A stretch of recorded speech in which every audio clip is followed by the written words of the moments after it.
Hi, I'm Craig and welcome to Market Power. It has been 1 week since Elon Musk announced Tesla Cybertruck, and I've been thinking about the economics of what he did ever since. Specifically, I've been thinking about the economics of the pre-order. I did a video about how I pre-ordered a Tesla, and ever since then, the economics of that has been on my mind.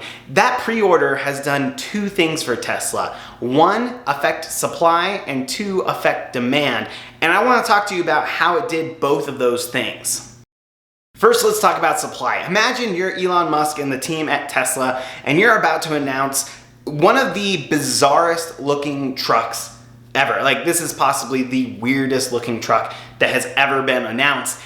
And you're worried about whether you're gonna be able to get the financing to get this out there, whether you're gonna be able to convince people that there are customers who want this truck. Well, one thing you can do is try to estimate out the demand curve. Now, what he's doing with this pre-order is not quite estimating a demand curve. He's not trying to figure out at what price everybody's going to be willing to buy the Cybertruck. But he is at least able to say this is what the price is, how many people would be interested in this. And one of the genius things he did on the pre-order was to have a deposit that you had to make at the time of the pre-order. Now, as I mentioned in my other pre-order video, I was worried when I looked this up that the pre-order deposit was going to be something enormous. Like, the Roadster had a $50,000 cash deposit. And I just thought, like, yeah, there's no way I'm going to be able to pre-order one of these things. But when I get on, I see that it has a $100 deposit. And now I'm in this really interesting range where how much do I want this? Like, I'm interested in it, I'm following it. You know, I give YouTube views to looking at this. So there are a lot of ways to generate buzz about the Cybertruck, but Tesla wants to know how many people are actually interested in it. And so they put this small barrier, a $100 deposit, that you have to pay to show that you're interested in it. You have to put a little bit of skin in the game, not just sign up for our newsletter for updates, because you could obviously get millions of people jumping onto this thing if it's a zero cost sign up.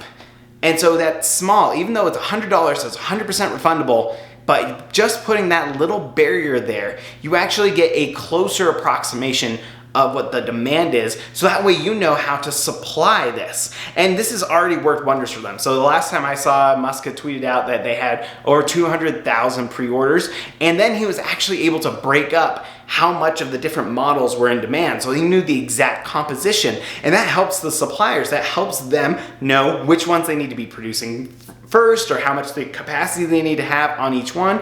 That's gonna give them a huge head start when they go out there, even if there are people who drop out. And so the pre-order was a genius way to make this important decision about how to supply the Cybertruck. Now let's talk about demand. And to understand how this pre-order has affected demand, let me explain to you a famous economic experiment that involved a coffee mug and a chocolate bar. John List is a famous economist who went to a convention and invited people to participate in an experiment. Part of this experiment was at the beginning randomly giving some people a coffee mug and other people a chocolate bar for participating in this experiment. So then they had to do a little task, and after they did that task, he then offered them the other thing. So if you got the coffee mug, he offered you a chocolate bar, or if you got the chocolate bar, he offered you the coffee mug, and he let you switch. He let you say, you know, whichever one you prefer, you can have. Now you can imagine if we have this world where, you know, I understand the things that I want and I have a strict ordering of my preferences, then what you got first doesn't affect what you get. Like, if you got the coffee mug but you prefer chocolate bars, that chocolate bar is going to be taken, and vice versa. But here's the thing. At the end of that experiment, when they had the choice, most of the people who had the coffee cup kept the coffee cup, and most of the people who had the chocolate bar kept the chocolate bar. And so they didn't have these strict preferences, or at least they had something in that experiment that as they had that and they were imagining their life afterwards, they imagined having that thing they already had. This is called the endowment effect, when you have something and you give more value to it because you already have it. I feel like the Tesla pre-order has already created an endowment effect in me. So just after I pre-ordered it, that same day I was driving down the freeway And I started imagining myself driving down that freeway in a Cybertruck. Like, wow, what would it be like? How high above everyone else would I be sitting? Like, I would have self-driving at that point, so I'd have a much easier time getting to where I need to. Wow, this could be really cool. Or there are other times, like it's really snowy outside right now, and there were dangerous driving conditions. And I just thought, wow, you know, like what would my life be like if I had a Cybertruck? Would it be easier to get through this? Would it be just as difficult? Like, what is my life going to be like with this Cybertruck? Now, I'm somebody who has a really low probability of getting that Cybertruck. I put the pre-order down just for kicks and giggles. It was fully refundable. I'm going to try it out. Why not? But now I'm already imagining my life with this. So this is a way to affect demand. Like maybe if I had not put that pre-order down, I would not be thinking of the Cybertruck at all. But now that I put $100 down to it, just that little bit of a commitment, it's like I have that coffee mug and I'm thinking about my life with that coffee mug. And if a chocolate bar like a Model Y shows up, I might be like, I already have that Cybertruck.